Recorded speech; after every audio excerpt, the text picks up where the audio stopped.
زندگی حادثات و واقعات سے بھری ہے،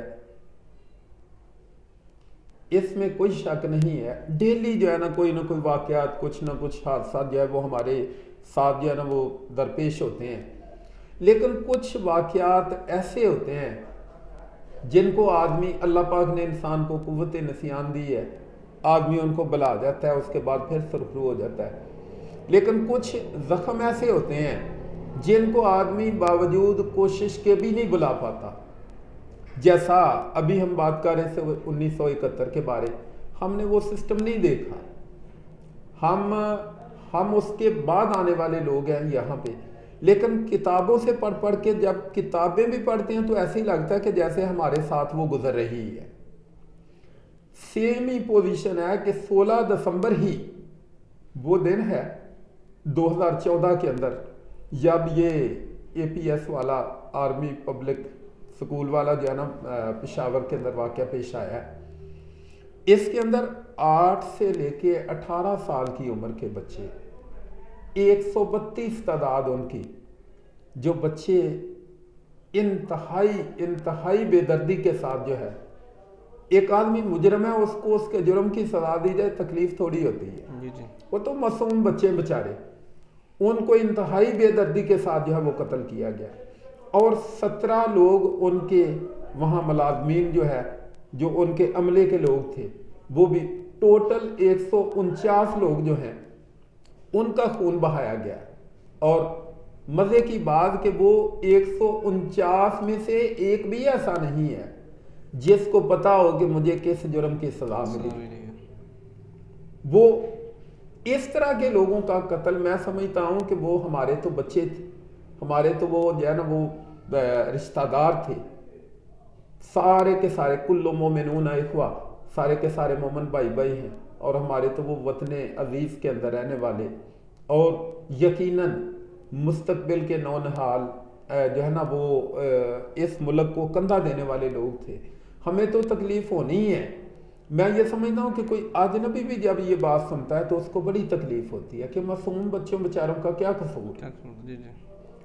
لیکن ان کو اس بے دردی کے ساتھ صرف ایک دہشت پھیلانے کی غرض سے ان کو جو ہے خائف کرنے، میں یہ سمجھتا ہوں کہ یہ لوگ بھی جو ہے ملک اور قوم دشمن عناصر ہے جنہوں نے یہ کام کیا ہے. اے پی ایس کے اوپر حملہ ہونا، یعنی کہ تعلیمی ادارے کے اوپر حملہ ہونا یا ملک کے اندر حملہ ہونا، ان تینوں میں فرق کیا ہے؟ اے پی ایس جو ہے نا جی، میں سمجھتا ہوں کہ اے پی ایس کے اوپر حملہ جو ہوا ہے، اے پی ایس کے اوپر نہیں ہوا، اصل میں وہ ایجوکیشن کے اوپر ہوا ہے کہ وہاں آفیسرز کے بچے جو ہے وہ پڑھ رہے ہیں، تعلیم حاصل کر رہے ہیں. تو آپ دیکھ رہے ہیں کہ جب وہ حملہ ہوا ہے، اس میں کوئی شک نہیں کہ گورنمنٹ نے فوری جو ہے نواز شریف کا وہ دورہ حکومت تھا، انہوں نے جو ہے نا یہ اس کے اوپر وہ ایک نیشنل ایکشن جو ہے نا وہ پلان بنایا ہے جس کے 20 نکات تھے. اور اللہ جو ہے نا وہ دراز عمر کرے، اللہ جو ہے وہ اس کو جو ہے نا وہ بہا رکھے.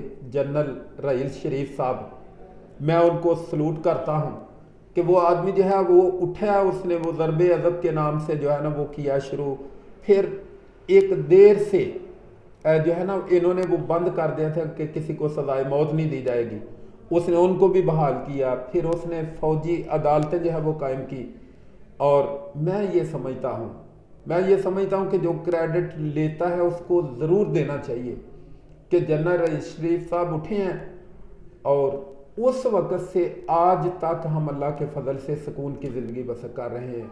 ورنہ گھروں سے بچے نکلتے تھے اور بڑے نکلتے تھے سبزی لینے کے لیے، بچے نکلتے تھے اسکول جانے کے لیے، اور مائیں مسلوں کے اوپر بیٹھتی تھی کہ یا مولا ہمارا بچہ خیر خیریت سے واپس آ جائے. اس طرح ایٹمی یہ جو ہے نا وہ دھماکے ہوتے تھے، بم دھماکے. لیکن وہ آدمی نکلا ہے، اس نے جو ہے اس نے اس چیز کو، میں سمجھتا ہوں کہ اللہ کے فضل کے بعد اس آدمی کو کریڈٹ جاتا ہے کہ اس نے جو ہے اس نے کنٹرول کر دیا، اور آج تک بڑا سکون سے یہ سلسلہ جو ہے وہ چل رہا ہے. یہ جو ہے نا جی معاملہ کہ انہوں نے اصل بگانے کی کوشش کی. میں بات یہ کرنا چاہ رہا تھا کہ उस वक़्त से आज तक हमारे स्कूल जो है उनके ऊपर सिक्योरिटी गार्ड बैठे हुए हैं, यानी स्कूल के बच्चों को किसी तरह का कोई फिक्र नहीं होता था। आज हमारा बच्चा आगे बैठा, जब बच्चा कमरे के अंदर बैठा है और दरवाजे के ऊपर एक गनमैन बैठा है तो बच्चा ज़रूर सोचता है कि ये क्यों बैठाया गया है, हमें कोई खौफ है। यानी उन्होंने जो है उन्होंने हमें खौफजदा करने की कोशिश की, दहशत गर्दों ने। जी जी, मैं उनको दहशत गर्द कहता हूँ, लेकिन जब 2018 के अंदर जो थी ना हाई कोर्ट पिशावर की, उन्होंने कहा था कि इनकी जो है ना इनकी हमें रिपोर्ट दी जाए कि ये वाक़या क्यों हुआ, कैसे हुआ। उसके अंदर भी फिर उन्होंने मुख्तलिफ फैक्टर्स रखे कि इसके अंदर जो है इसके अंदर हमारी सिक्योरिटी के जो है ना हिफाजत की नाकामी भी है, इसमें यहाँ पे सहूलतकारों का मौजूद होना जो है वो भी इसके अंदर जो है वो हाइल है। उन्होंने जो है ना वो दिए, लेकिन जो वो बच्चे जो फौत हो चुके हैं उनके पेरेंट्स जो हैं वो आज भी ये कहते हैं कि ये दहशत गर्दी नहीं, ये टारगेट किलिंग हुई है, ये टारगेट किलिंग हुई है।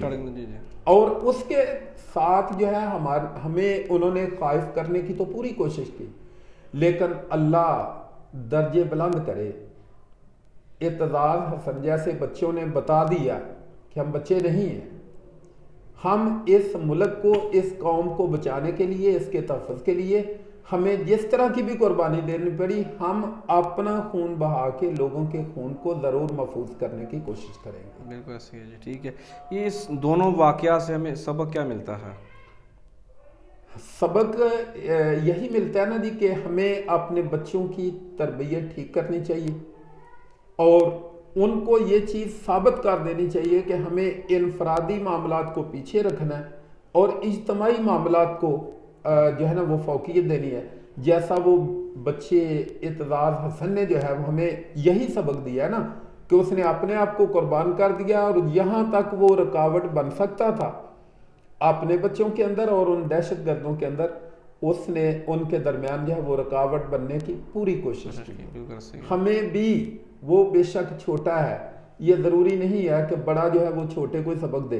बाज़ औक़ात छोटे जो है वो मुझे एक छोटा सा वो वाक़या याद आ रहा है, शेख सादी रहमतुल्लाह अलैह एक मरतबा जो है ना वो जा रहे हैं सड़क के ऊपर, तो उधर बच्चे मट्टी की मुट्ठियाँ भर भर के एक दूसरे के मार रहे थे। ये खेल होता है बच्चों का, वो बच्चे खेल रहे थे। वो उन्होंने जब देखा कि वो मट्टी गर्दो गुबार हो रहा है तो उन्होंने कहा बेटो एक मिनट ज़रा ठहर जाओ, मुझे गुजर लेने दो। वो वहाँ से गुजर गए हैं, गुजर के आगे गए हैं तो पीछे एक बच्चा जो है वो दौड़ के कहता है बाबा जी मेरी बात समझाना। वो रुके, हाँ बेटे क्या कहते हैं? उस बच्चे ने कहा, उसने कहा कि आज तो मट्टी से बच गए हो तो मरने के बाद कैसे बचे? शेख सादी रहमतुल्लाह अलैह वहाँ पे ही बैठ गए सर पकड़ के और फरमाते हैं कि मैंने कहा कि मैं समझता था कि दुनिया के अंदर सबसे ज़्यादा मुफक्किर और सबसे ज़्यादा मुदब्बिर मैं ही हूँ, लेकिन ये बच्चा तो मुझसे सबकत ले गया।